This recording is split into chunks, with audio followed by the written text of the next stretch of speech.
O nosso estudo de hoje é a continuação do capítulo 16 do Livro dos Médiuns. Nós estamos nas manifestações espíritas, variedade de médiuns escreventes. Nós estamos no item número 193, que trata o terceiro item, segundo o gênero e a especialidade das comunicações. A gente conversou essa semana, ou nos nossos últimos encontros, a respeito desses detalhes da psicografia, do trabalho de comunicação através da escrita. E um detalhe interessante que normalmente algumas pessoas que sentem essa tendência ao impulso para a escrita, né, em casa, algumas vezes dentro na própria casa espírita, sente aquele formigamento no braço, sente aquela vontade de escrever alguma coisa, as ideias que ficam brotando, né, como se estivesse insistindo para que aquele pensamento fosse transmitido para o papel. Aí então ele procura uma casa espírita e ali ele começa a se enturmar, começa a se orientar com relação ao trabalho que é desenvolvido naquela instituição, e ele então se propõe ao trabalho. Normalmente o médium, quando ele começa a ter esses primeiros sintomas, digamos assim, da ostensividade que começa a aflorar, ele, por não ter o conhecimento ou não ter o estudo, que é o que normalmente acontece, ele se propõe para o trabalho independente daquilo que ele possa ou não fazer.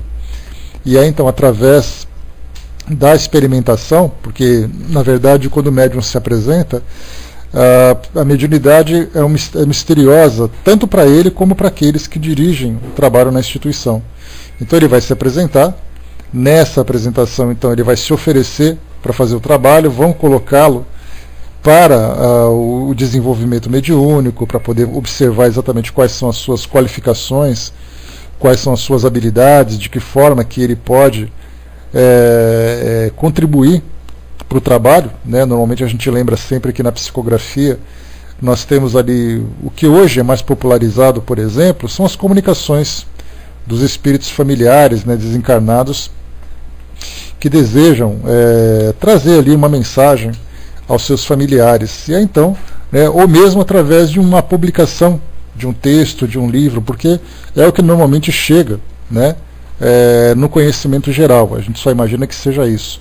Mas aí, com o passar do tempo, a gente começa a perceber que o trabalho de comunicação dos espíritos ele vai um pouco mais além apenas dessas duas atividades, né? Nós temos ali espíritos das mais variadas culturas, das mais variadas intenções, que querem trazer uma mensagem, que querem trazer algum tipo de contribuição para a nossa cultura geral, ou mesmo para a orientação dos trabalhos mediúnicos ou alguma novidade do mundo espiritual. Então cada espírito tem ali a sua ideia, como nós, né? Se hoje nós tivéssemos uma reunião e aí então colocássemos um tema para conversar, por exemplo, a gente ouviu logo no início, na introdução, uma mensagem intitulada Tecnologia. Se nós colocarmos assim, todos nós vamos escrever redações, cada um escreve a sua redação com esse tema. Ao final, quando nós começarmos a fazer a leitura de cada uma das redações, a gente vai perceber que cada um deu uma ideia diferente. Um quis escrever em forma de verso, porque acha que é mais interessante. O outro queria falar de um modo mais romântico da tecnologia, como foi o caso da mensagem, né, que falava que, embora hoje a tecnologia se desenvolva, mas ninguém foi capaz de satisfazer a saudade nos corações, etc. e tal. Outros falariam da tecnologia em termos técnicos, de uma forma mais positiva, de uma forma mais objetiva, falando do desenvolvimento da tecnologia, dos equipamentos que nós temos hoje. Outros falariam da tecnologia em função da saúde das pessoas. Então cada um daria uma direção diferente para essa ideia. Exatamente essas mesmas tendências que nós temos em observar um tema a partir de uma determinada perspectiva, acontece a mesma coisa também com os espíritos. Então eles se manifestam numa reunião, quando são evocados, o que acontece mais raramente, como a gente já conversou, ou de modo espontâneo. Então o grupo fica à disposição dos espíritos que queiram trazer ali alguma contribuição e cada um então escreve. Só que o detalhe é que cada ideia que se manifesta, eu tenho uma ideia a respeito daquele tema da tecnologia que nós conversamos. Eu vou ter muito mais facilidade de expressar as minhas ideias se eu encontrar um médium que pensa como eu.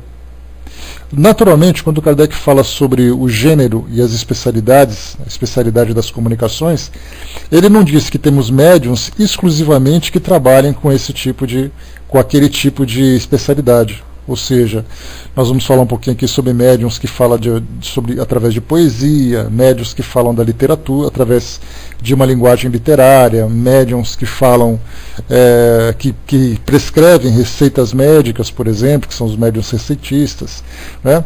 Então, nós temos ali aqueles médiums que trabalham, de certa forma, com várias especialidades, mais facilidade em uma do que a outra, ele se envolve mais com o trabalho, acaba se desenvolvendo mais nessa tendência do que na outra. No item anterior, 192, quando a gente falava aqui sobre, deixa eu pegar o título correto, segundo o desenvolvimento da faculdade, nós temos aqui os médiums flexíveis, ou em algumas outras traduções, os médiums maleáveis. É o caso, por exemplo, que a gente lembrava do Chico Xavier, né, que era um médium bastante flexível. Nós tínhamos ali desde os receitistas, os espíritos que prescreviam para ele, quando ele fazia aquele atendimento público que tratava, né, dessa questão de saúde das pessoas. Depois ele acabou se voltando mais para o trabalho da publicação de livros ou para o trabalho de psicografias familiares. Então ele acabou direcionando mais para essas duas áreas, que era, digamos assim, pela sua missão de difundir o espiritismo, pela sua missão de mostrar para as pessoas essa realidade do mundo espiritual, seriam as duas tarefas mais interessantes, as duas tarefas que mais chamariam a atenção do público. Enquanto que, se trabalhasse, por exemplo, como receitista, seria assim mais para consultas particulares que as instituições acabam promovendo. Então, a missão dele não era essa. Daí então que naquela orientação inicial, Emmanuel disse para ele: o seu trabalho vai ser publicar livro e você atender o público. Só isso que você vai fazer. Fora isso, seria desperdício de energia, desperdício de tempo que outros médiums poderiam fazer. Então o seu trabalho não será esse. Acabou direcionando. Mas a gente percebe na polivalência que ele tinha, nas suas publicações, por exemplo, nos livros que ele publicava. Nós tínhamos ali livros de poesia, nós tínhamos livros que traziam relatos, como foi o caso de André Luiz. Nós tínhamos livros históricos, que era o caso de Emmanuel, quando trazia, por exemplo, há 2000 anos, 50 anos depois, Ave Cristo e tudo mais. Nós tínhamos livros morais, livros que, por exemplo, Meimei, o próprio André Luiz também trazia livros assim, e tantos outros livros. De poesias nós já falamos, né, como Augusto dos Anjos, lá naquele começo, trazendo poesias com aquela complexidade, né, do tema que estava sendo abordado. A gente lembra daquela história do canteiro de alho, né, que Augusto dos Anjos estava doido para trazer para ele uma mensagem, uma poesia que falava sobre o universo, sobre a origem de tudo e tudo mais, e a cabeça do Chico não aguentava, exatamente porque eram informações muito técnicas, palavras que para ele eram muito novas, e essa é uma dificuldade que os espíritos encontram, quando eles falam para nós que os médiuns precisam estudar cada vez mais, se aprofundarem cada vez mais nesse trabalho, né, oferecerem mais recursos para os espíritos. É uma questão de oferecer linhas de raciocínios que sejam fáceis de lidar, ou seja, o médium tem que ter conhecimento do assunto com que ele trabalha, ele tem que ter um vocabulário bom para que o espírito possa trabalhar, porque se for no caso, por exemplo, uma psicografia que vem através da psicografia mecânica, é muito fácil, porque aí o médium não precisa ter nenhuma preocupação, que é praticamente ali um efeito físico que está acontecendo. O espírito pega a mão do médium, escreve do jeito que ele quer e solta e acabou.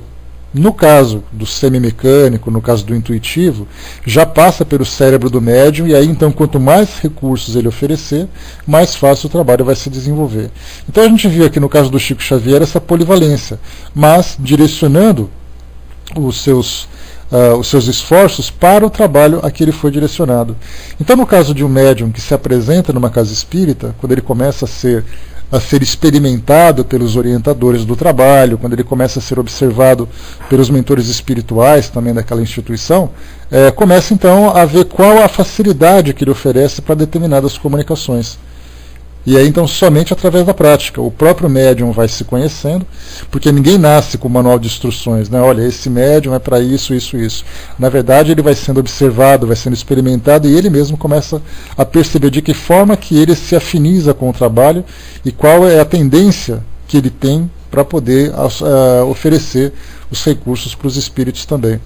Por outro lado, nós temos ali os próprios espíritos, que começam a observá-los, e aí então reconhece nele uma determinada habilidade, e aí então, quando ele se coloca à disposição numa reunião mediúnica, se senta à mesa, e aí então começam as manifestações espontâneas, a gente lembra que no mundo espiritual existe uma organização, porque não é simples assim, pegarmos, por exemplo, os espíritos chegam a hora que quer, a hora que eles querem, escolhem o médium que eles quiserem, escrevem os que eles desejarem e tudo mais, como se isso fosse simplesmente nós nos colocarmos à disposição para eles fazerem o que eles bem entendem.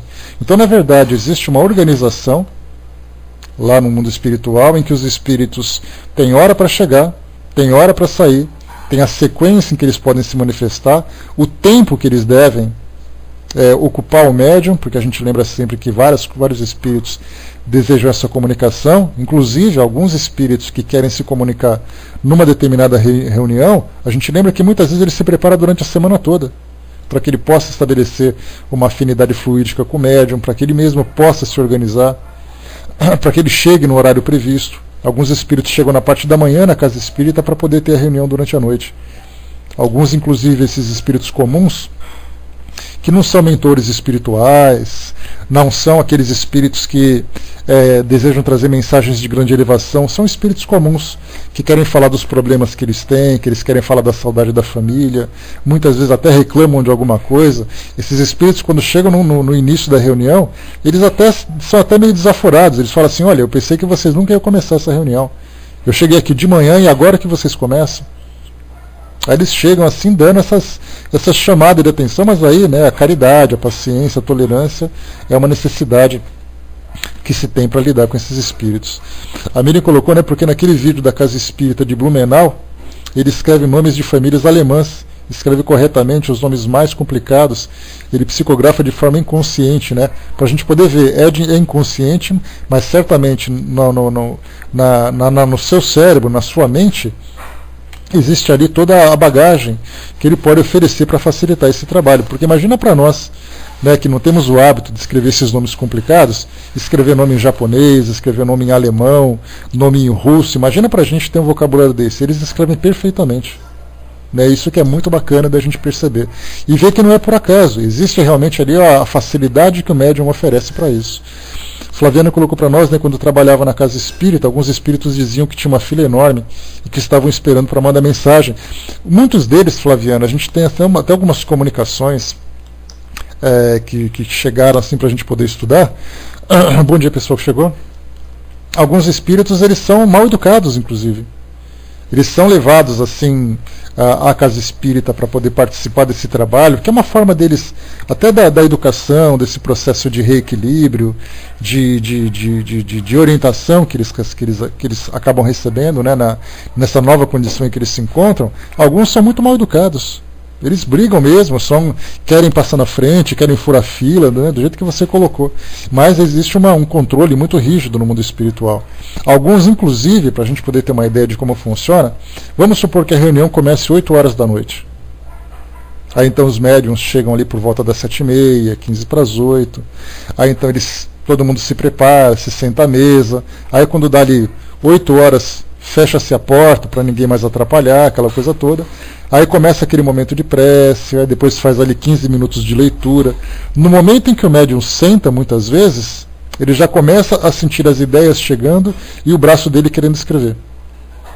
Mas aí então ele tem que conter o espírito, com essa impaciência que ele tem, porque como sabe que ele tem que ser muito rápido, então ele fala assim, olha, você vai ter 2 minutos para poder passar a sua mensagem. Mas ele quer passar uma mensagem de 5. Então quando o trabalho está começando, ele já começa a incomodar o médium. E aí então ele tem que ter aquela conscientização de que não é hora, vai ter que esperar e tudo mais. Aí depois que começa, ele vai escrevendo. E quando chega o momento de terminar, tem muitos espíritos que querem continuar além do horário. Se a reunião está prevista para acabar às 9 horas, de acordo com a organização da casa, tem espíritos que se deixar fica até às 10 horas da noite. Então é muito difícil conter essa impaciência como todo mundo faz. Quer dizer, os espíritos que chegam para poder se comunicar numa casa espírita não são espíritos doutrinados, educados, pacientes, com moralidades. Eles são do jeito que eles são. O jeito que eles eram quando estavam encarnados, como nós somos hoje, que a gente fica na fila do banco assim, bufando atrás porque está demorando muito, ou você está ali dirigindo um carro e para num semáforo e fica buzinando para o outro andar na frente, a mesma coisa acontece numa reunião. Mas aí exatamente a organização e os médiuns que precisam lidar com essa situação. A Miriam colocou aqui, né, em uma das cartas tem uma psicografia em espanhol, né? Pois é aquela tendência dos imigrantes que chegam ali, né? Alguns são muito desaforados. Como todo mundo, porque existe um detalhe interessante, William. Muita gente acha que o fato de você passar para o mundo espiritual, você muda completamente a sua personalidade. E na verdade não é. E muitos desses espíritos que chegam nessas reuniões, eles estão ali exatamente nesse processo de reeducação, para fazer com que eles tenham mais compreensão, com que eles tenham paciência, para entender que eles não são únicos, para entender que o problema deles não é um problema maior do que todo mundo. Tem gente que chega numa casa espírita com atendimento fraterno, por exemplo, reclamando porque está demorando. Não tem aquela situação que você vai no consultório médico e aí então o médico fica tratando de um paciente que está na tua frente e acaba atrasando o seu horário e depois você levanta reclamando? Pô, mas também tinha que ficar tanto tempo assim lá dentro? Aí quando chega a vez dele, ele quer ter calma. Aí ele não quer que tenha pressa, porque afinal de contas é a vez dele. Aí pode passar do horário, não vai atrapalhar o outro que vem depois dele, mas alguém que atrapalhou na frente, ele já reclama. A mesma coisa no mundo espiritual, né? A Flaviana colocou, né, muitas ideias juntas na cabeça, né? Uns dizem que não querem ir, outros chegam até mesmo, né, quando chega na casa espírita, ele é conduzido a esse trabalho e ele chega lá reclamando, dizendo que não queria ir. A gente já trouxe comunicações para vocês assim aqui, né, que o espírito fala assim, olha, eu vim aqui porque vocês estão ali atormentando a minha paciência, eu vim aqui para vocês pararem de falar, porque eu não aguento mais vocês ficarem falando a mesma coisa, então eu vim. Mas da próxima vez eu também não quero vir mais, vocês me deixem em paz. Então são várias situações que a gente encontra, como em qualquer outra situação. A Flaviana colocou, lembra que teve um índio falando, muitos espíritos diferentes, né? Zanoni colocou para nós ali, nenhum dos livros de André Luiz, do problema dos médiuns, né, que está na mesa, né, eles não estão preparados porque está ali, mas está com o pensamento longe, né, bebeu ou comeu demais e fica muitas vezes poucos para muitos. Né, como a gente comentou, né, esse livro que você comentou agora é o livro, não é, se eu não me engano, Nos Domínios da Mediunidade, que o espírito Alexandre, que é o mentor, está ali com o André Luiz. A gente chegou até a comentar um pouquinho sobre essa história aqui numa outra oportunidade, porque aí então eram vários médiuns que estavam ali à disposição, e aí então os espíritos começaram a chegar e perceberam que dos 4 médiuns que estavam lá, apenas um estava em condição de equilíbrio.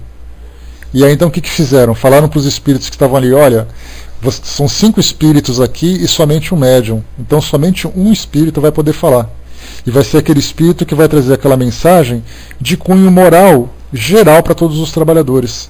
E os demais que tinham aqueles assuntos pessoais a transmitirem, esses teriam, né, naquele caso, ou tiveram naquele caso, sua participação suspensa.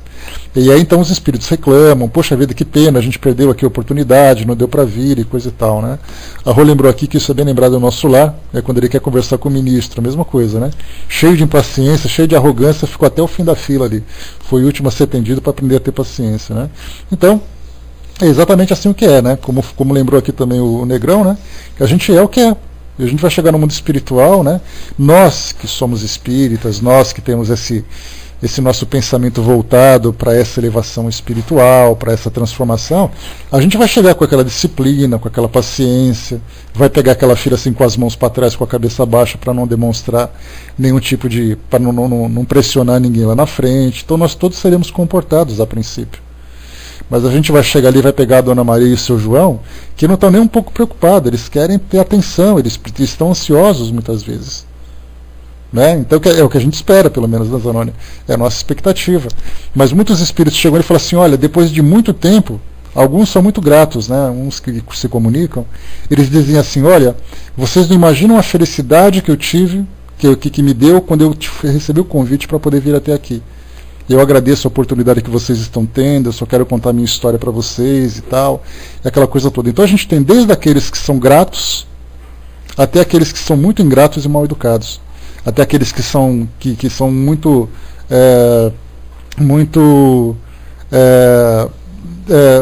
resistentes a esse tipo de convite, né? Então a gente tem ali personalidades das mais diversas. Então, como eu falei para vocês, quando chega numa reunião mediúnica, essa organização no mundo espiritual, ela começa na seleção. Qual é o espírito que chegou, o que ele pretende fazer, de que forma que ele deseja se expressar e qual é o médium mais apto a facilitar essa comunicação. Porque os orientadores sabem, quer dizer, cada médium que se encontra ali tem o seu mentor espiritual. O seu mentor espiritual conhece o seu potencial, conhece as suas habilidades. E aí, então vai auxiliar na organização da parte do mundo espiritual para fazer que tipo de tarefa ele pode se apresentar para oferecer maior facilidade para o desenvolvimento do trabalho. Então tudo isso acontece no mundo espiritual, nos bastidores, coisa que a gente não faz nem ideia. Seria mais ou menos, eu dizia assim para vocês, só para a gente dar mais um exemplo aqui para poder ilustrar. Eu falo para vocês assim, eu sou um ator. Aí todo mundo, poxa vida, que bacana. Aí depois chega um roteiro para mim e fala assim, olha, isso aqui é um roteiro de um filme ou de uma peça teatral, e a gente está com um personagem aqui que eu acho que você vai gostar. Você vai fazer um vilão. Mas aí eu tenho aquela cara de mocinho, eu tenho aquela voz de bom moço, as minhas interpretações são sempre voltadas para esse lado, sempre do lado positivo, do lado bonito da coisa. E aí então eu tento interpretar o papel de vilão, mas não cola. Vocês já devem ter visto isso, assistir um filme em que a gente olha e fala assim, numa novela, num filme, num seriado, a gente olha e fala assim, esse ator não está legal nesse papel. Não teve química, ele não tem cara daquele papel, ele não tem cara de mocinho, ele não tem cara de vilão, a gente vê muito isso. Tem aqueles atores que têm aquela aparência, aquele jeitão para comédia, tem aquele que tem mais jeitão para drama, aquele que tem jeitão para gente poderoso, aquele que tem de uma personagem mais humilde e coisa e tal. Então a gente vê que cada um dessas personalidades, dessas personagens que podem ser interpretadas, elas encaixam em determinados atores, mas não se encaixam em outros atores. Mentalmente, nessa afinidade com o mundo espiritual, a gente pode colocar essas habilidades ou essas qualificações dos atores para os papéis que eles vão interpretar. Daí que tem ator que faz aula de teatro, aula de dança, aula de luta, aula de equitação, pratica algum tipo de esporte, lê algum tipo de autores clássicos. Então ele está formando na cabeça dele a sua bagagem de habilidades, né, o seu banco de dados, digamos assim, para caso surja uma oportunidade, ele possa estar preparado para aquilo. Os médiums são exatamente a mesma coisa, né? Tem que ser, quanto mais eclético ele for, mais útil ele se torna para o trabalho. Bom dia, pessoal que chegou.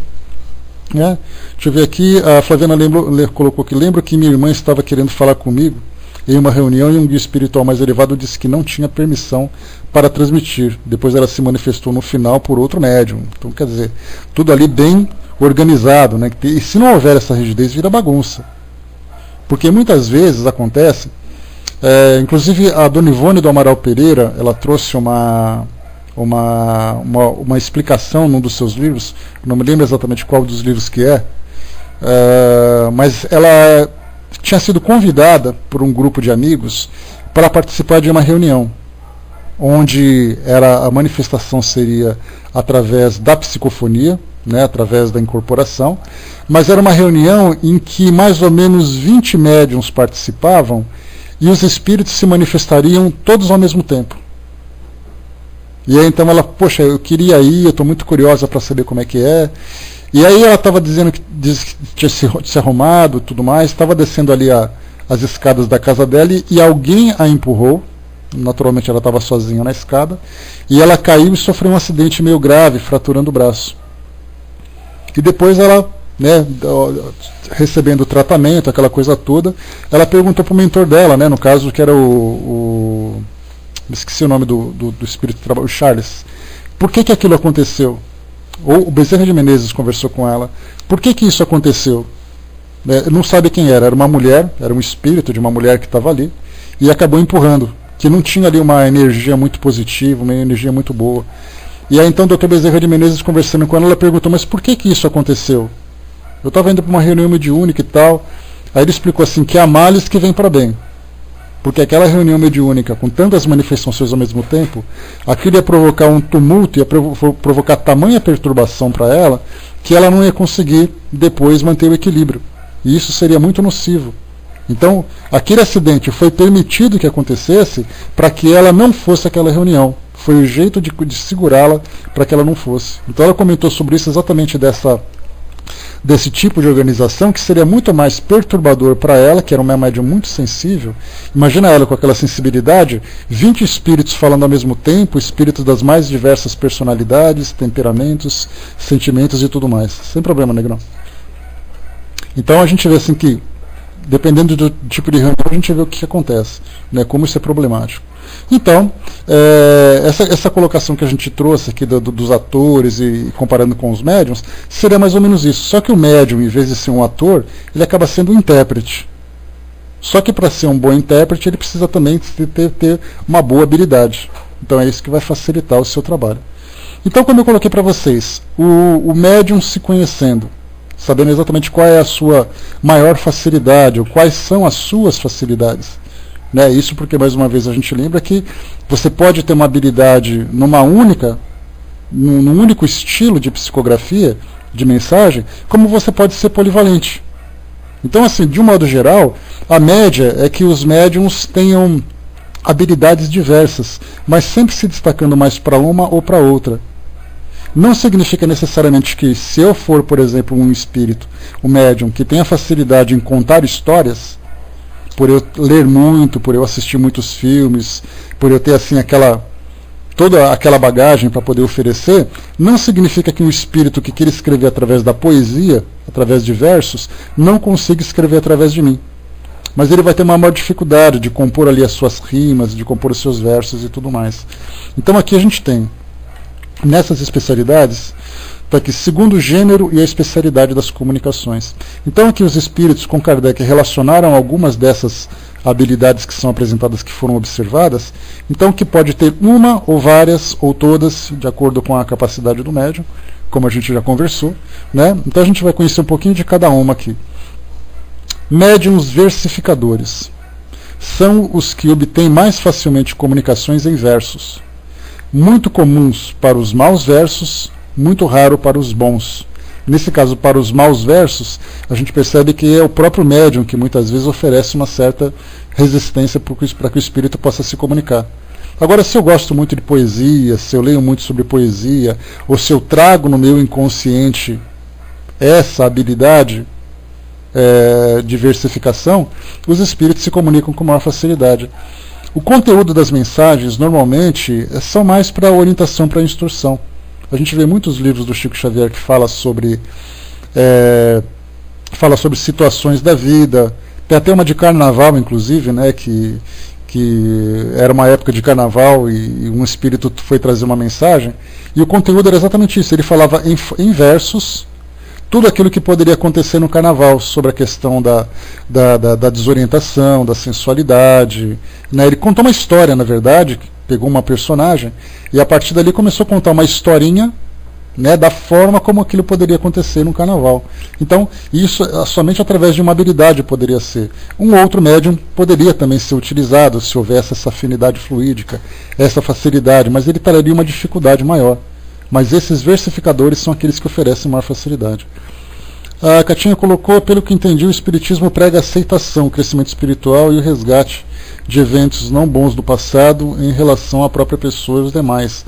Não é que o Espiritismo prega. Quando a gente fala em prega alguma coisa, dá a impressão de que você está trazendo uma doutrina particular. Quando a gente fala sobre uma lei genérica, em que o espírito vivencia experiências do presente e do passado, e exatamente esclarece, orienta, seria melhor. Né? Então dizendo assim, olha, você é um espírito imortal, você tem uma história no seu passado, existe uma lei que rege a sua vida e tudo mais, a melhor forma de você se conduzir é por esse caminho. Então essa seria a ideia mais apropriada para a gente poder compreender exatamente o objetivo que o Espiritismo tem. Né? Vamos lá. Médiuns poéticos é o próximo. São os que, sem obter versos, recebem comunicações de estilo vaporoso, sentimental, sem qualquer tom de aspereza. São, mais que os outros, aptos à expressão dos sentimentos ternos e afetuosos. Tudo neles é vago, e seria inútil pedir-lhes algo mais preciso. São muito comuns.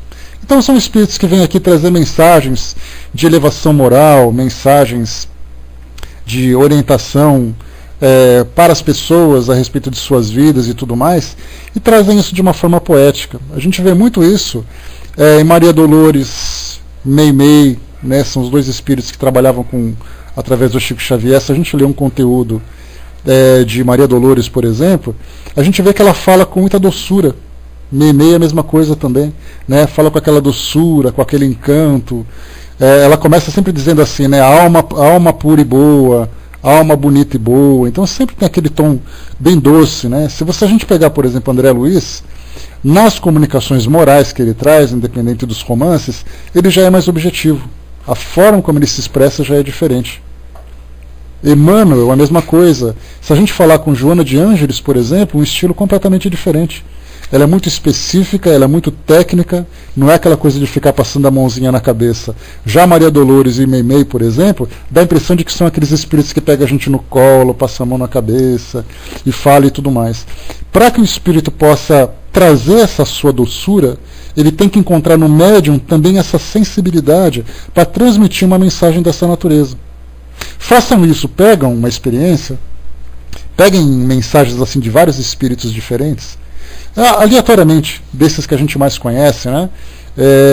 Comecem a pegar esse conteúdo e depois façam uma comparação. A gente vai ver nitidamente, porque dá a impressão de que é tudo igual, mas não é, a gente vai ver nitidamente que é como se fossem cartas de pessoas diferentes. E se são cartas de pessoas diferentes, são espíritos que têm personalidades diferentes, têm ideias diferentes, estilos de se comunicar de uma forma diferente.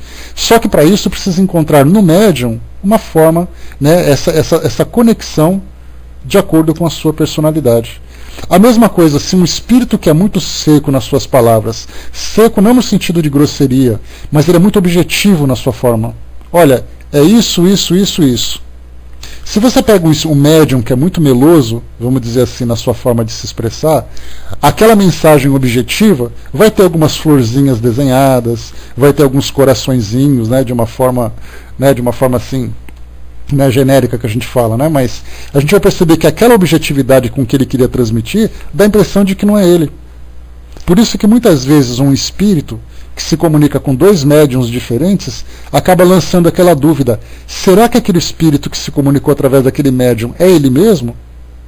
Porque não é assim que ele fala de outro jeito. Então dá para a gente perceber que o médium, de acordo com as características da sua mediunidade, ele acaba, de certa forma, interferindo no conteúdo da mensagem que é transmitida pelo espírito. Né? Essa é a diferença que nós temos de uma situação para outra. Negrão colocou, então, os poéticos não necessariamente trazem poesias, como versos, ritmos e métricas. Exatamente, essa poesia, essa forma poética, é a doçura com que ele traz. Agora, nós temos os poéticos que são versificadores, que podem ter essa combinação, assim como nós temos aqueles que são versificadores sem trazerem doçura, mas eles trazem assim. É como se nós tentássemos escrever uma poesia. Né? Quer dizer, ou seja, eu não tenho nada de poético, mas eu posso fazer uma poesia com rimas. Eu pego assim as ideias que surgem na minha cabeça, falar sobre o sol, sobre a natureza, sobre as montanhas, sobre a vida, e faço uma poesia. Percebendo que eu não tenho essa habilidade poética, vocês vão encontrar uma rima mecânica, um texto que ele é objetivo, mas ele não é doce. Até mesmo usando palavras sofisticadas e tudo mais, mas ele não vai ter aquela doçura da forma de se expressar. Por isso que a gente percebe que quando você lê uma poesia de um bom poeta, a gente fala assim, poxa, mas que poesia bonita. Mas eu tenho certeza que eu posso fazer igual. E eu tento copiar o seu estilo. Não dá certo. Não dá certo porque a gente escreve de uma forma mecânica. É a mesma coisa com relação à música. A música também é assim. Você tenta compor uma música, mas você não é músico, você não tem a sensibilidade musical. Você compõe aquela música mecânica, aquela música que não toca ninguém. tem ali uma melodia com uma combinação de letras, mas você não tem melodia, só tem combinação. Então a gente vê que para você trazer uma comunicação dessa forma poética ou dessa forma versificada, vai depender também dessa condição do próprio médium, né? A Flaviana colocou, mas o espírito evolui no mundo espiritual e pode voltar falando de forma diferente. Ele pode, mas o que eu comentei assim, Flaviana, é ao mesmo tempo agora, vamos dizer assim. Por exemplo, hoje eu trouxe uma mensagem através de um médium. Vamos colocar assim, quer ver um caso interessante? Um caso prático, para vocês terem uma ideia. Recentemente desencarnou o médium Celso de Almeida Afonso. Aquele que, digamos assim, continuou aquele trabalho de psicografia junto com outros médiums lá na região de Uberaba. Então, Chico Xavier fazia isso, Carlos Bacelli fazia isso e outros médiums faziam. O Chico desencarnou e nessa desencarnação acabou fazendo com que outros médiums assumissem essa função. Depois desse tempo todo, o Celso de Almeida Afonso também desencarnou. Então você se lembra da nossa amiga Rosana Madjaroff. A Rosana, ela sempre ia para Uberaba e através do Celso ela recebia as comunicações da Tatiana, da filha dela que desencarnou há alguns anos. Então nós tivemos ali mais de 20 psicografias, ela contava sobre as experiências dela e coisa e tal. Pelo fato do Celso ter desencarnado, outro médium começou então a assumir essa função. Até pouco tempo atrás a Rosana ia num outro centro espírita aqui em São Paulo para ver se ela conseguia essa comunicação. Se a filha dela viesse se comunicar através desse outro médium, talvez nós tivéssemos mudança, algum tipo de mudança nas características da mensagem. Então você compararia de uma forma muito rápida, né, de uma coisa de um mês, 2 meses, não precisa ser de anos, por exemplo, mas de um mês para o outro você veria que de 2 médiums diferentes teriam 2 textos diferentes também. Isso porque cada médium oferece para o espírito um conteúdo diferente, uma habilidade diferente do outro. Porque os médiums são diferentes como as pessoas são diferentes. Então essa interferência que o médium oferece vai fazer com que a mensagem tenha essa ou aquela característica. Um outro caso, médiums positivos. Suas comunicações têm, em geral, um caráter de nitidez e precisão que se presta espontaneamente às comunicações detalhadas e circunstanciadas aos ensinamentos exatos. São muito raros, né? Então, ou seja, nós temos aqui um positivo, um médium positivo, um espírito que é muito positivo. Positivo é assim, eu sou objetivo, preciso, sem muito lero-lero, eu quero simplesmente dar o meu recado e ir embora. Mas aí então eu pego aquele médium que é mais voltado, né, por falta de outro recurso, ele tem uma tendência maior a ser o médium poético. Toda a minha objetividade foi ali então, digamos assim, colorida um pouco mais do que era necessário. A minha mensagem era preto e branco, o médium deu uma colorida nela. Isso pode ter um lado positivo ou não, depende do objetivo que eu estou dizendo. Se eu sou um espírito muito objetivo e o médium deu uma colorida, ele fica muito mais aceito, muito mais bonito. Mas se a mensagem ela é objetiva para um grupo, para dizer assim, pessoal, o problema é esse. Ponto. Aí eu pego um médium que é poético, aí está assim, meus queridos amigos, temos um pouco mais de bababá. Então ele começa a dar uma floreada na história toda. Isso porque o médium acaba interferindo, né? A gente vê muito isso acontecer. Flaviana lembrou aqui o tempo no mundo espiritual. Só voltar um pouquinho aqui. O tempo no mundo espiritual é diferente do nosso, né? Não com diferente, né? Um ano equivale a quantos lá, né? Sim, né? Tem essa mudança de interpretação assim do tempo de evolução do espírito, né? Mas assim, o exemplo que eu tinha dado era exatamente assim, ao mesmo tempo que isso não altere a consciência do espírito. O espírito é o mesmo do jeito que ele é.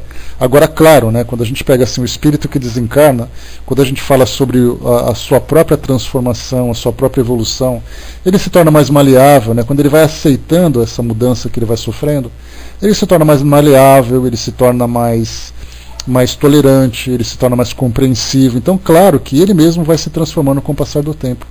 Kardec colocou isso, um exemplo que ele trouxe para nós, foi o assassino de Castelnaudary, lá no livro O Céu e o Inferno, que está um pouco mais desenvolvido na Revista Espírita.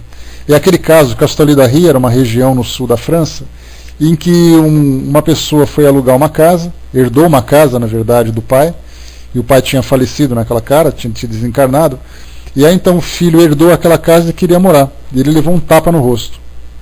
Ele estava sozinho na casa, levou uma bufetada. Aí então ele chamou o padre para fazer um exorcismo, fez isso, fez aquilo, e aí então ele mandou uma carta para a sociedade contando para Kardec o que aconteceu.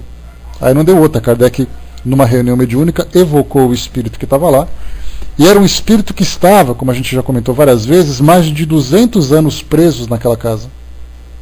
Isso porque ele tinha sido um assassino, ele assassinou a esposa e o irmão, acreditando que os dois estavam tendo um caso, ele estava sendo traído. E aí então, nesses 200 e tantos anos, ele ficou sendo consumido por aquele pensamento do assassinato, e ele era visto com a roupa suja de sangue e com uma faca na mão. Quando uma pessoa foi morar naquele local, ele não aceitou e tentou expulsar. O pai, inclusive, dessa pessoa que morava lá, acabou desafiando o espírito e acabou sendo assassinado. Por causa de sustos, de ameaças. O homem teve um infarto e puf, caiu duro lá. Né? Então, essa pessoa acabou passando por essa situação. Kardec fez a evocação. O espírito, quando se comunicou, ele estava tão agressivo, mas tão agressivo, que ele não conseguia escrever absolutamente nada. Quebrou o lápis, rasgou o papel, furou o papel. Então isso foi uma reunião, 2 reuniões, 3 reuniões, 4 reuniões, são várias reuniões sendo relatadas. Até que no final, o espírito estava agradecendo por tudo que ele recebeu, por todo o benefício, que agora já era permitido que ele saísse daquele lugar, que ele desse a sua evolução, que ele agradecia muito por todas as preces. Então a gente percebe que a personalidade agressiva e animalesca praticamente que ele estava tendo no início do contato, ele foi se modificando pela forma como ele foi sensibilizado, como ele foi tocado. Então a gente vê que nesse prazo, que eram coisa de 3 meses, 4 meses mais ou menos, que ele teve essa mudança pela aceitação, imaginemos um espírito que fica durante anos no mundo espiritual. As primeiras comunicações de André Luiz para as últimas comunicações que ele teve. Mas se a gente pegar, por exemplo, André Luiz com Chico Xavier e André Luiz com outro médium, eu não conheço nenhum médium que tenha... tem o Valdo Vieira. Né? Isso a gente vê claramente no próprio livro... foi nos Domínios da Mediunidade, né, que os dois escreveram juntos. Então a gente tem ali, fazendo uma leitura das páginas escritas por Chico Xavier e das páginas escritas por Valdo Vieira, percebe-se na linguagem a diferença. Isso porque Chico Xavier tinha essa facilidade mais poética, essa doçura na sua descrição, enquanto que Valdo Vieira era muito mais objetivo. Mas o fato do mesmo espírito escrever entre os dois, intercalando os capítulos, a gente sabe, um capítulo foi para o Chico, o outro para o Valdo, o outro para o Chico, o outro para o Valdo, e assim eles foram escrevendo. Depois eles, por correspondência, trocaram os capítulos e montaram um livro. Mas dá para perceber na linguagem de cada capítulo a interferência de cada médium. A Miriam colocou, né, já passei por uma situação interessante, onde estava no trânsito resmungando e escutava uma música na cabeça e diziam, né, pare de reclamar e anota a música, né? Anotava e fui cantando até chegar em casa para poder gravar e salvar a melodia. Depois um amigo músico gravou a música, né, me disse que tinham notas muito difíceis e incomuns. Né, eu cantando praticamente estraguei a música. Aliás, é uma música que fala de todos os trabalhos que fazemos na Luz Nascenda. Né, legal, bacana, Miriam. É uma experiência interessante. Né? Então imagina assim, para você, não sei se você tem alguma habilidade musical, mas eu fico imaginando assim, um espírito tentando te passar uma música, né, se você não tem essa habilidade. Então a dificuldade é dele te passar uma melodia, né, e você naquela... Pois é, você naquela coisa mecânica, está muito mais assim para a batida de uma marcha militar, né, alguma coisa assim, do que uma melodia de uma música clássica. A Flaviana perguntou aqui, eu gostaria de saber quantos anos na Terra equivalem na espiritualidade. Não tem assim uma informação a esse respeito, Flaviana, mas o que a gente sabe é que, para os espíritos, interessante a gente lembrar, que depende da forma como ele se relaciona com o mundo material. Para o espírito, por exemplo, se ele acompanha a nossa rotina, o tempo para ele é igual ao nosso. Para um espírito que não está vinculado às nossas atividades, ele vem, digamos assim, temporalmente, porque ele não tem uma necessidade biológica na sua evolução. Então ele não precisa esperar o sol nascer, não precisa esperar a hora de dormir, a hora de se alimentar e tudo mais. Esse desprendimento dele faz com que ele tenha mais dinamismo para aprender as coisas, mais dinamismo para realizar suas tarefas.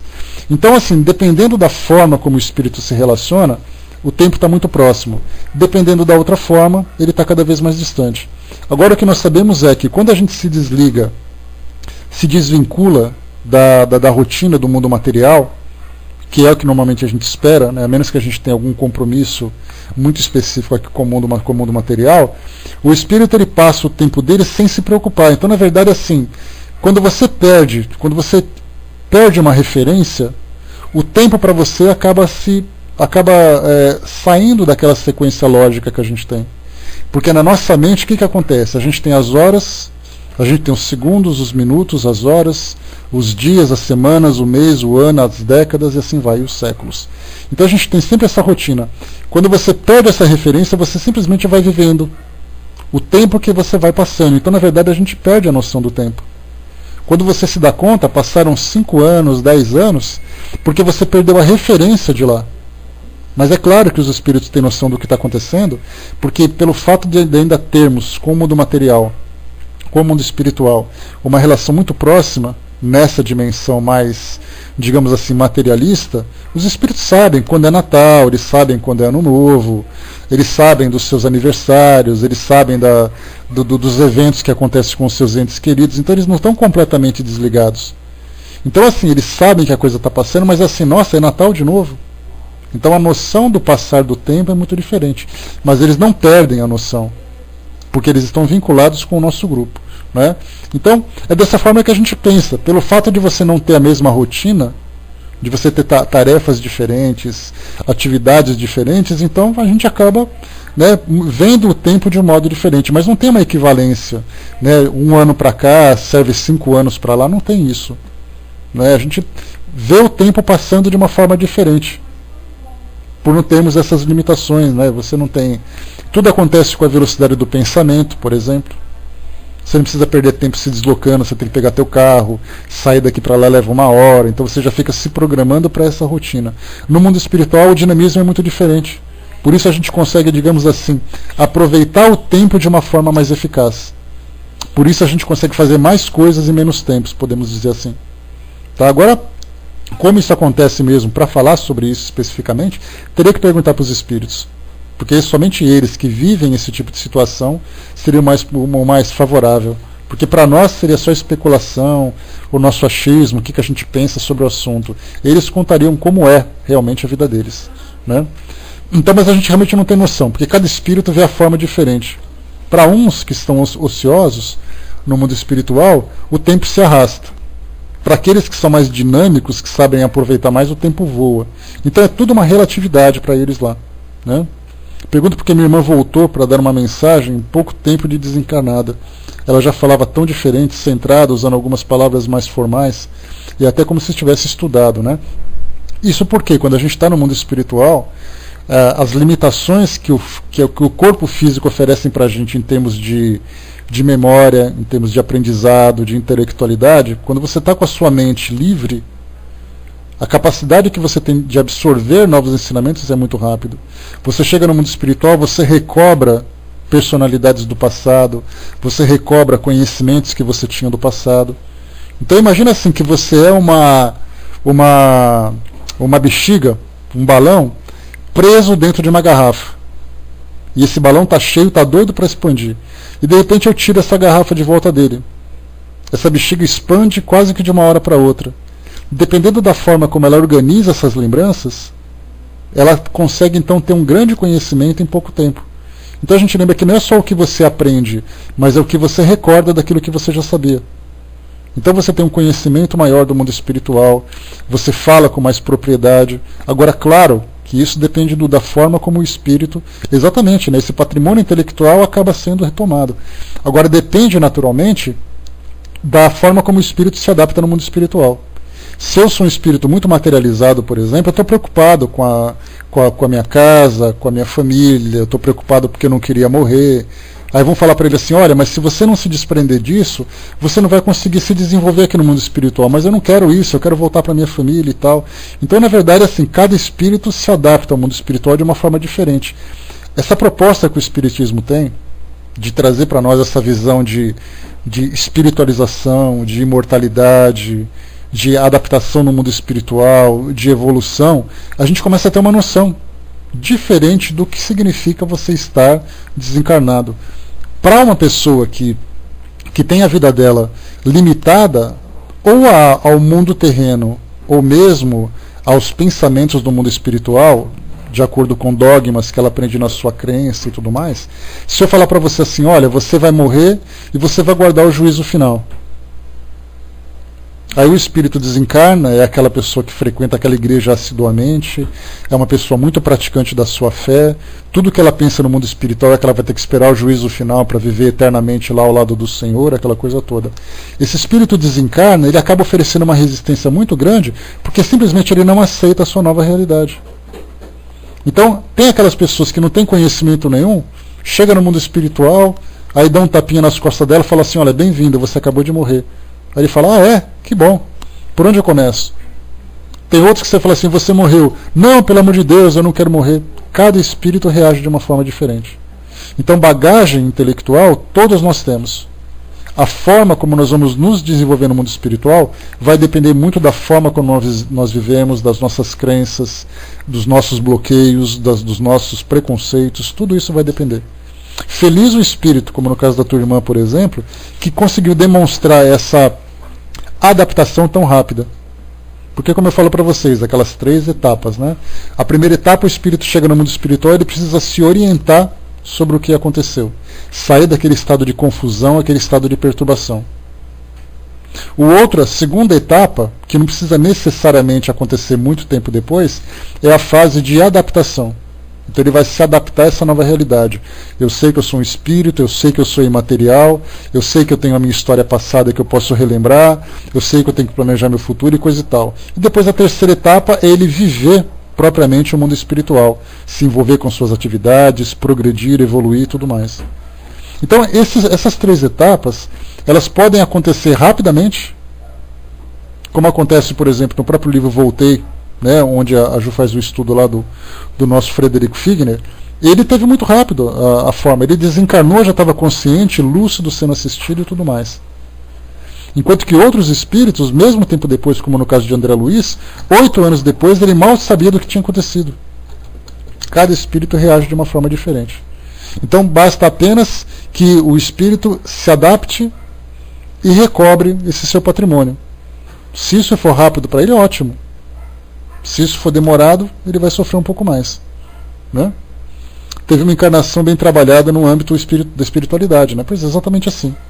Né? Então a gente vê assim que não é somente o tempo que o espírito está lá, é a forma como ele se adapta e a forma como ele readquire tudo aquilo que ficou adormecido no seu inconsciente.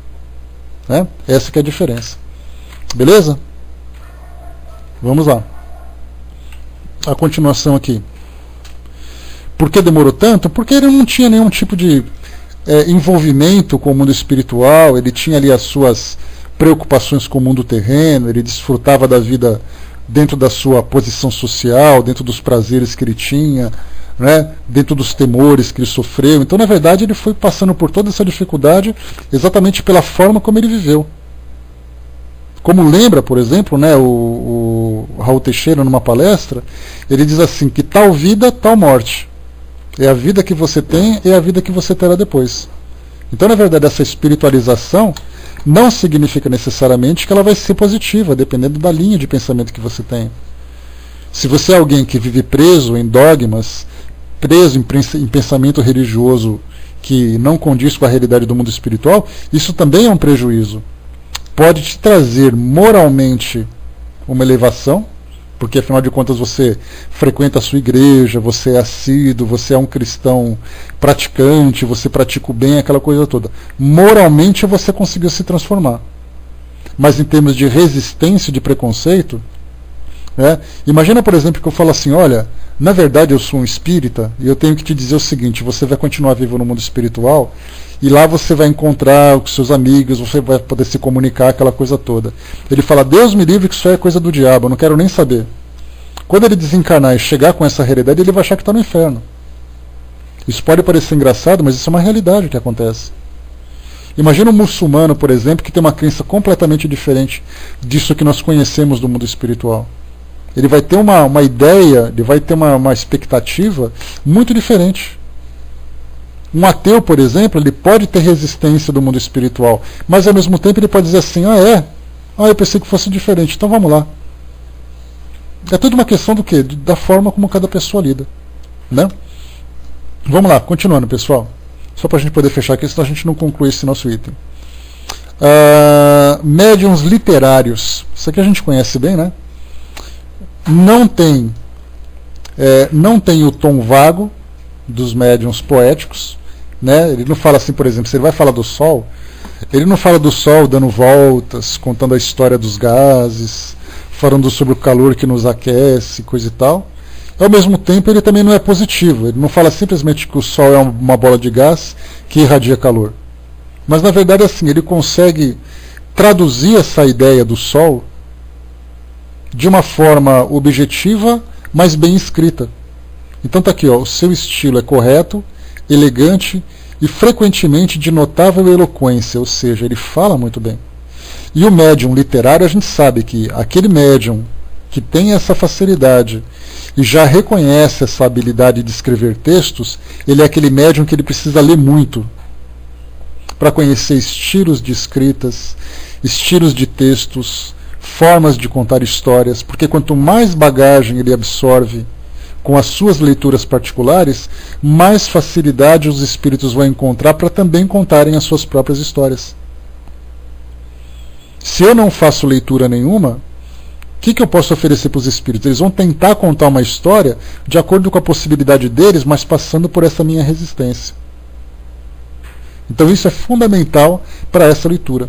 O detalhe interessante é que quando Kardec fala, ou os espíritos também orientam, que é fundamental que os médiuns se preparem, que os médiuns leem, que os médiuns se esclareçam sempre para poder facilitar cada vez mais o trabalho, tem alguns grupos mediúnicos em que os espíritos falam ao contrário. Que eles não podem ficar lendo nada, que eles têm que apenas oferecer, escrever aquilo que os espíritos ditam, que na verdade isso é uma orientação de espíritos mal intencionados, que tem por objetivo não esclarecer aquele grupo, porque eles podem trazer as suas ideias do jeito que eles quiserem, manipulando o grupo. Eu posso trazer uma ideia equivocada, doutrinariamente, trazer uma história que ninguém conhece, alguma situação que vá prejudicar o grupo, ou aqueles que vão ter contato com essa mensagem, e o grupo acredita nisso. Então, quer dizer, isso aí é falta de estudo, por exemplo. Se você tem um grupo de médiuns e você não estuda o principal manual de prática mediúnica, que é o Livro dos Médiuns, para entender que esse esclarecimento é fundamental para ampliar o trabalho, os médiuns ficarão restritos à mercê dos espíritos. Quer dizer, nós podemos fazer com esse grupo mediúnico o que nós quisermos, porque eles não fazem ideia do que tem que ser, do que pode acontecer. Então existe também no mundo espiritual aqueles lá que não desejam, porque quanto mais, é mais ou menos assim, com relação à política, não necessariamente fascinação, seria mais assim mesmo de influência negativa, né? Porque a fascinação já é um predomínio mais objetivo, mais ostensivo em cima de grupos ou em cima de um médium específico. A gente vai falar um pouquinho mais sobre isso, né? Mas é só assim, realmente uma questão de influência, não chega ainda nesse grau de fascinação, né? Embora na fascinação esse método também seja utilizado, mas não é esse o caso que a gente está citando. Mas seria mais ou menos assim, se você é de um governo e esse governo não permite que os alunos estudem. Era o que acontecia, por exemplo, naquela época em que as mulheres eram proibidas de estudar. Os maridos não permitiam, as escolas não ofereciam oportunidade. Era muito mais fácil manipular aquelas mentes cativas. Na época da escravidão a mesma coisa. Por que você vai dar esclarecimento para um escravo? Vai permitir que ele pense, permitir que ele raciocine, permitir que ele conteste a situação dele? A mesma coisa acontece também com relação ao exercício mediúnico, né? Então os médiuns literários, nesse caso, como a gente viu, ele tem essa linguagem apropriada para textos extensos, para longas histórias, e também tem bom vocabulário, tem boa linha de raciocínio, tem um bom conteúdo, né, tem assim, uma boa imaginação, uma boa criatividade também, que isso é importante, né, para poder facilitar esse tipo de trabalho. Alguns médiuns, nós temos aí vários que escrevem livros, né? A gente tem, por exemplo, o Divaldo Franco oferece isso com facilidade, o Chico Xavier tinha essa habilidade, que mais que a gente pode ter? Vera Lúcia Marinzec também tem essa facilidade, enfim, vários médiuns que nós temos aí têm essa habilidade literária, né? Que não é tão simples assim como a gente imagina. Os médiuns incorretos, vamos lá. podem, aqui já é um lado negativo da coisa, né? Podem obter comunicações muito boas, pensamentos de elevada moralidade, mas o seu estilo é difuso, incorreto, sobrecarregado de repetições e termos impróprios. A gente vê muito isso em e-mails, em textos de redes sociais, como no Facebook, por exemplo. Vamos supor que eu faço uma redação de um texto. Só que essa redação eu vou escrever do jeito que eu aprendi na escola. Eu poderia ter sido um bom aluno ou não. Um aluno que tem facilidade de se expressar ou não. Essa minha facilidade vai acontecer também com o médium. Ele, se ele não tiver um bom conteúdo intelectual em termos de redação, em termos de gramática, em termos de concordância, muitas vezes o espírito quer trazer uma mensagem de alto valor moral, mas ele solta aquele nós vai, nós volta. Então a gente vê que também o médium oferece essa resistência, já que ele é o intérprete daquela mensagem, é mais ou menos assim. Se eu sou, por exemplo, um tradutor, seja lá de que idioma for, mas eu sou um tradutor que aprendeu assim meio que por correspondência. Eu aprendi assim, fui meio autodidata, então eu não estudei numa escola de línguas, eu não aprendi exatamente a gramática, eu não me aprofundei na estrutura daquele idioma e coisa e tal. Eu aprendi meio assim que vamos que vamos, né? Aí depois chega alguém e quer me trazer um texto. E eu vou colocar esse texto da forma como eu aprendi. Por mais filosófico, por mais elevado que seja o conteúdo, por mais profunda que seja a mensagem, ela vai sofrer a minha interferência. Por isso, então, médiuns incorretos. Olha só a continuação aqui da explicação. A incorreção material do estilo decorre geralmente da falta de cultura intelectual do médium, que não serve de bom instrumento para o espírito nesse sentido. Mas o espírito liga pouca importância a isso, porque para ele o pensamento é o essencial, e vos deixa livre para lhes dar a forma conveniente.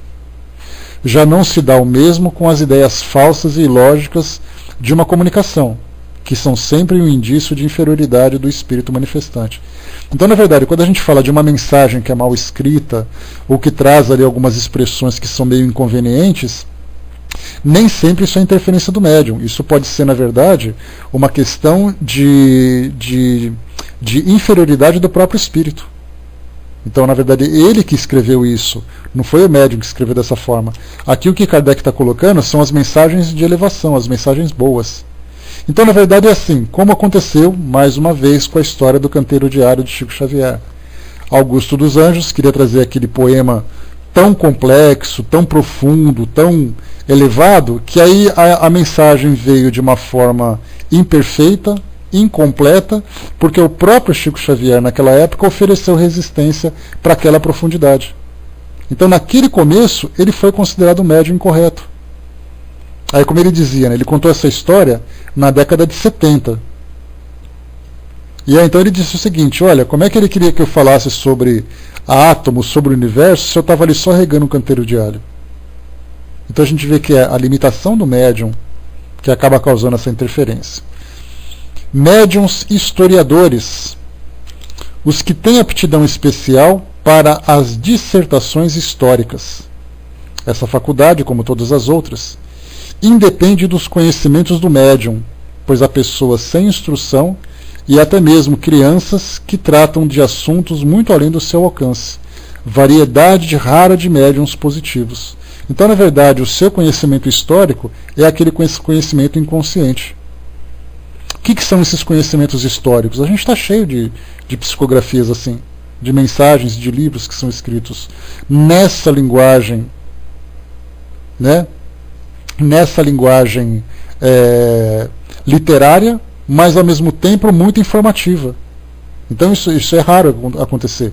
A gente viu mais uma vez Chico Xavier, por exemplo, contando as histórias de Emmanuel do passado, que falava sobre a história dos romanos, falava a história dos judeus, naquele contexto, naquele cenário, aquela coisa toda. Conseguiu trazer essa facilidade. Mas no caso, quando a gente fala da psicografia do Chico Xavier, por ele ser um médium flexível, um médium maleável, e ter essa bagagem toda, acaba facilitando bastante. Né? Isso parece contraditório, por quê? Porque a gente lembra sempre que os espíritos lembram que você não é necessariamente aquilo que você se apresenta agora. Você tem, na verdade, no seu inconsciente um conteúdo que pode ser aproveitado pelos espíritos. É o caso, por exemplo, quando Kardec falou sobre poesias, que tem inclusive um médium, que a gente chegou aqui a falar sobre ele na Revista Espírita, inclusive teve até um livro, Kardec publicou um livreto só com poesias mediúnicas. Então o que acontece? Aquela pessoa que psicografava aquelas poesias, ele não era poeta. Ele não escrevia poesias, mas ele oferecia uma facilidade muito grande para que os espíritos se comunicassem através dele. Nós temos casos, por exemplo, de médiums que são receitistas, que a gente vai ler um pouco mais aqui embaixo, esses médiums medicinais na linguagem de Kardec, que não são necessariamente médicos, farmacêuticos. Mas os espíritos têm uma facilidade grande de escrever através dele, de trazer as suas comunicações. Então, o que acontece?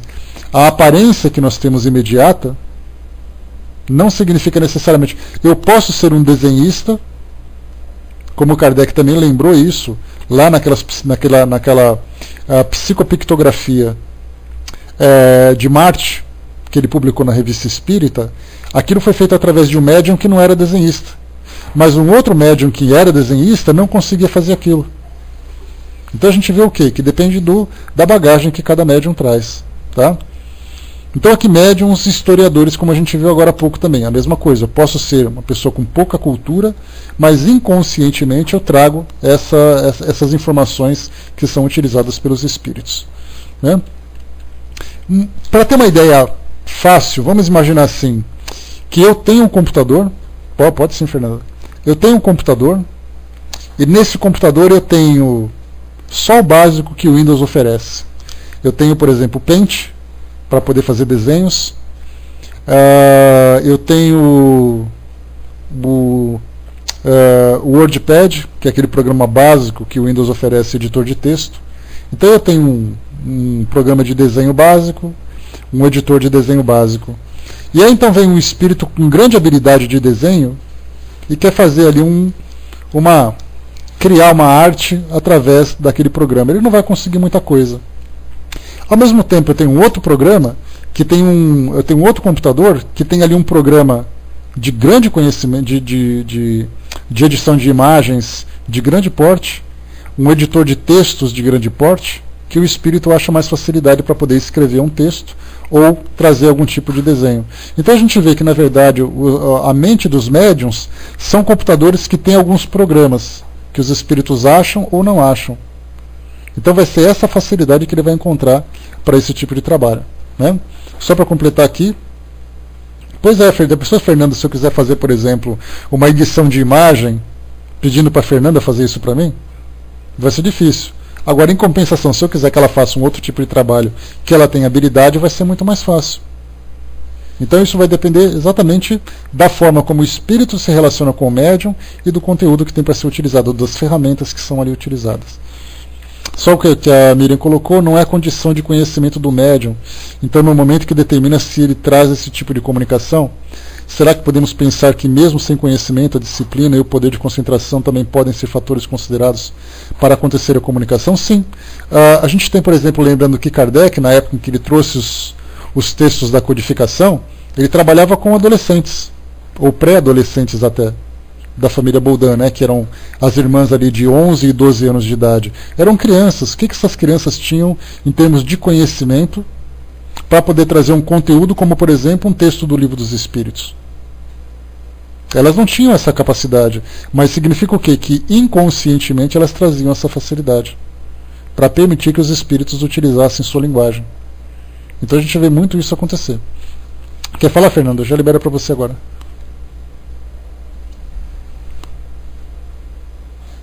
Vamos lá?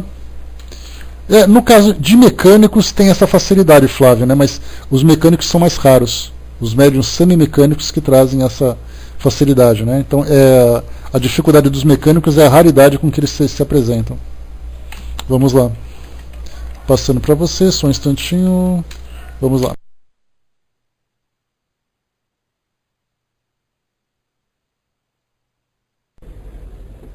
Oi, André, não estou querendo atrasar você não, mas é só rapidinho, eu queria fazer um comentário. Eu acho que o médium, ele sendo consciente e sendo um médium instruído principalmente, ele tem aquela condição também de passar uma mensagem autêntica.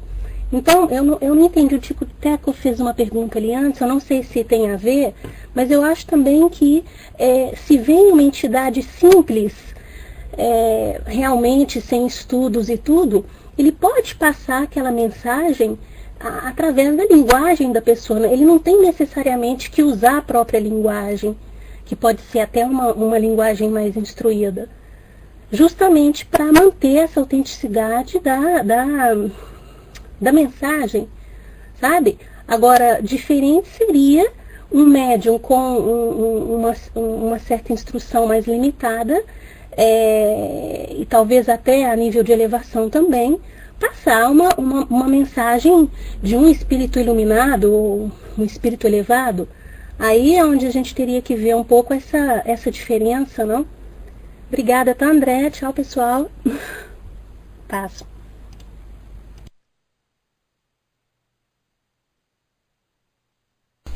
Oi, entendi sua colocação, Fernanda. Nós temos dois casos, tá? Mas quando a gente fala sobre comunicação do mundo espiritual, a gente sempre tem que considerar a fonte da informação. Essa fonte da informação é o espírito que vai trazer. Se o espírito tem ali a simplicidade no seu modo de pensar, não importa se o médium tem grande bagagem. Se o médium não interferir diretamente, conscientemente na mensagem, ela vai vir do jeito que o espírito trouxe. Vai ser aquela... Vamos pensar o seguinte, né? Um espírito acabou de desencarnar, um espírito muito simples, que tinha uma linguagem muito limitada, sem um conhecimento do seu idioma e tudo mais, né? Então ele vai falar, do jeito que ele fala, a mensagem chega para ele. Essa é a diferença. Agora, o inverso, se o espírito tem grande conhecimento e o médium é limitado, essa limitação também vai acontecer. Então, quer dizer, vai ser você tentar passar uma grande quantidade de informações para um gargalo, para um espaço limitado. Então vai passar o quê? O essencial, dentro daquilo que o médium é capaz de fazer. Então, por isso que há necessidade sempre, nos trabalhos mediúnicos, dos médiuns entrarem em sintonia com os espíritos e terem também as mesmas habilidades e capacidade para oferecer o melhor que ele tem, né? Então existe uma diferença muito grande nesse sentido. Um bom exemplo disso é dos médiuns de Umbanda, né? As duas coisas acontecem dependendo do espírito que se comunica. Mas nesse caso é diferente, Fernanda, porque quando a gente fala em psicografia, é diferente do que a gente fala de incorporação. Tá? A psicografia ela tem uma estrutura diferente para poder se desenvolver. Tá? Então quando a gente fala de psicografia, não importa se eu sou de psicofonia, aí não importa, né? Porque eu permitindo que o espírito fale, ele vai falar do jeito dele. A única diferença é que eu vou conter o espírito para que ele não fale aquilo que ele quer. Porque se for um espírito vulgar, por exemplo, ele vai acabar provocando um grande tumulto na reunião. Agora, na psicografia é diferente. Aí já passa por esse conteúdo intelectual, né? Então, quando a gente percebe o quê? Né, como foi colocado pelo Flávio um pouco mais acima. No caso dos médiuns mecânicos, por exemplo, existe uma raridade muito grande. Se os espíritos fossem depender apenas de médiuns mecânicos para trazer o seu conteúdo, seria um grande problema. Então a gente tem alguns médiuns que tem, por exemplo, Divaldo Franco, a gente tem o Chico Xavier, a gente tem Ivone do Amaral Pereira, que são médiuns que eram semimecânicos. Eles sabiam do conteúdo que estava sendo escrito, os médiuns estavam ali, os espíritos estavam ali conduzindo os seus braços também, mas eles ofereciam esse conteúdo. Eles ofereciam essa condição para que houvesse essa manifestação, né? Deixa eu ver aqui. Dudu colocou, né, uma filtragem anímica do médium no processo mediúnico, quando chega um amigo necessitado, com raivoso e tal. Se o médium tiver bom controle, sim, né? Se for um médium que seja bem educado nesse trabalho, né? Agora, do contrário, a gente teria os espíritos que fazem o que querem com os espíritos, né? Com esses médiums, né? Para que não atrapalhe o equilíbrio da mesa, né? Tem que haver uma sintonia de tudo, sim. Mas quando a gente fala sobre médium, médium tem aqueles médiums para os trabalhos que são realizados nos centros espíritas, dirigidos, organizados, coordenados. Agora que ele tem aquele médium que está em casa, que é um médium sem equilíbrio, né? Se houver esse médium aí, o espírito faz ali, escreve o que ele deseja, exatamente o que ele quer, né? Agora, no caso, do jeito que ele está ali, muitas vezes até, quando a gente tem ali o caso de médium semimecânico, até médium intuitivo nesse caso, né? A gente tem ali uma mensagem que é trazida para os espíritos, que o médium traz uma interferência, algumas vezes até positiva. Porque o espírito, quando ele chega para poder trazer uma comunicação para um familiar, por exemplo, ou um médium, um espírito que quer trazer um desabafo porque ele desencarnou e ninguém dá importância para ele, coisa e tal, muitas vezes ele vai escrever com uma certa agressividade, escrever com uma certa vulgaridade, que o médium, através da sua interferência de uma forma positiva, procura amenizar o impacto daquelas palavras. Né? Então isso sim. Agora tem aqueles casos em que essa interferência acaba sendo negativa, porque aí ele quer interferir fazendo a sua própria interpretação, mudando o sentido daquilo que o espírito quis dizer. Então esse é um campo muito delicado, em que o médium precisa ser muito bem trabalhado e muito bem orientado, para que não interfira de uma forma negativa. Né? Para dar passe é preciso ser médium, sim. Né? Quer dizer, não é uma condição essencial, né? Porque a gente lembra sempre que o passe ele é uma transferência de fluidos magnéticos do médium para o paciente. Agora, no caso dos passes que são utilizados nas casas espíritas, há também a assistência espiritual. Então, há uma combinação do fluido do médium com o fluido do espírito. Aí, nesse caso, há a necessidade de ser médium. Porque o médium é exatamente isso. O médium é aquele que trabalha com os espíritos. Porque quando Kardec lembra na sua época pré-espiritismo, ele era um magnetizador. Então os magnetizadores daquela época, como acontece hoje com o Reiki, vai com Deus, Ju, como acontece hoje com o Reiki, por exemplo, eu montava um consultório, colocava uma plaquinha na porta, né, olha, magnetizador, faço tratamentos. Aí nesse caso você vai fazer o quê? Você vai chegar até lá e vai receber aquilo que o médium te oferece, aquilo que o magnetizador te oferece. Aí nesse caso ele está simplesmente fazendo uma transfusão, como é o caso de uma transfusão de sangue, como Emmanuel lembra, né? A transfusão de sangue ela se assemelha muito à transfusão de fluidos. A diferença nos trabalhos que são realizados nas casas espíritas é que os espíritos contribuem potencializando essa transfusão. Aí nesse caso há a necessidade que o médium tenha a capacidade de fazer essa doação fluídica e também de fazer essa transferência daquilo que ele recebe. Tá? Então sim, para o caso de um médium passista, há a necessidade, né, de um trabalho feito numa casa espírita, há a necessidade de ser médium. Né? Deixa eu ver aqui, a Catinha colocou a questão aqui, quem interfere em quem, né, e de que forma pode se manter a isenção da mensagem recebida. É através da prática da observação, né, através da disciplina do médium, do respeito do médium para o trabalho, do entendimento que o espírito tem sobre o trabalho que está sendo desenvolvido, tudo isso faz parte desse processo. O William colocou, né, um pintor, um escritor, um pintor, um músico, por exemplo, nos momentos de inspiração, podem ser considerados médiums. A gente lembra sempre que quando você fala em mediunidade, Kardec deixa muito bem classificado que médium é aquele que apresenta os sinais ostensivos da influência espiritual. Ostensivos. Quando a gente fala sobre inspiração e tudo mais, genericamente a gente poderia dizer que sim, todos nós somos médiums. E como Kardec lembra, raros são aqueles que não apresentam nenhum sinal. Mas quando ele estuda sobre mediunidade, ele fala de ostensividade. Agora, tratando de uma forma genérica, um pintor, um músico, um cientista, um ator, ele pode ser influenciado. O Chico Anísio, por exemplo, eu trouxe para vocês aqui um depoimento dele. O Chico Anísio falava que quando ele estava escrevendo as histórias das suas personagens, ele sentia a interferência espiritual. Para muitos, inclusive, ele relatou naquele vídeo, que a gente chegou a ouvir aqui na sala, ele dizia que ele começava uma história que só no final que ele ia ler para saber o que estava escrito. Então, nesse caso, sim, pode ser considerado médium, mas a gente analisa cuidadosamente apenas aqueles que são ostensivamente classificados. Né? Então, mas inspiração todos temos, né? Um palestrante que está no centro espírita, um médico que está fazendo uma cirurgia, nos nossos estudos aqui sendo realizados. Então, inspiração sempre tem aquela sopradinha que fala, olha, procura, lembra disso, fala uma palavra que desenvolve um raciocínio, né? Às vezes a gente está falando aqui alguma história, contando alguma situação, aí vem uma palavra e dessa palavra você começa então a desenvolver uma outra linha de raciocínio, que foi uma influência que recebeu. Né? No passado, por exemplo, num livro que a gente já comentou, para a gente concluir aqui o nosso estudo, um livro chamado A Mediunidade dos Santos. Essa Mediunidade dos Santos, ela foi escrita por Clóvis Tavares, que foi um amigo pessoal de Chico Xavier daquela época, né? E ele fez uma pesquisa muito profunda sobre a manifestação mediúnica dentro da Igreja Católica. E essa manifestação mediúnica, ela falava de todos os santos que tinham a capacidade de psicografar, de trazer uma mensagem psicofônica, efeitos físicos, falava sobre inspiração. Era aquele caso, por exemplo, em que uma freira ou um padre escrevia um texto muito bonito que falava sobre Deus, que falava sobre o mundo espiritual e sobre os seres humanos e tal. E ele falava assim, olha, eu escrevi esse texto. Aí as pessoas vão ler e percebem que o conteúdo está muitas vezes até um pouco acima da sua capacidade. Mas foi feito através da sua própria escrita. Então, nesse caso aí, é um médium de psicografia, né, ou médium simplesmente que foi inspirado. Uma pessoa que foi inspirada.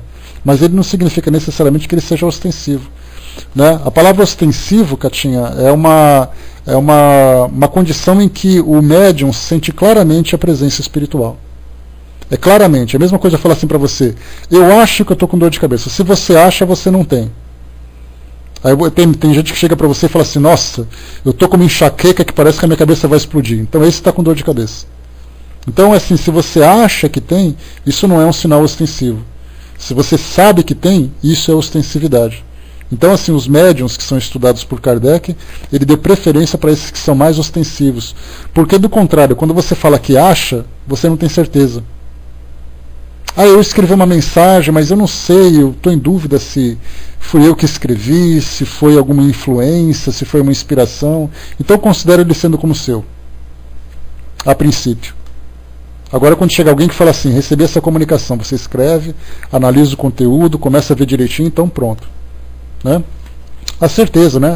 A convicção é o que pode ser considerado o limite, sim. Tá? Bom, pessoal, fechando por aqui então essa nossa passagem, nós terminamos aqui no item dos médiuns historiadores. Temos mais alguns aqui para poder analisar ainda.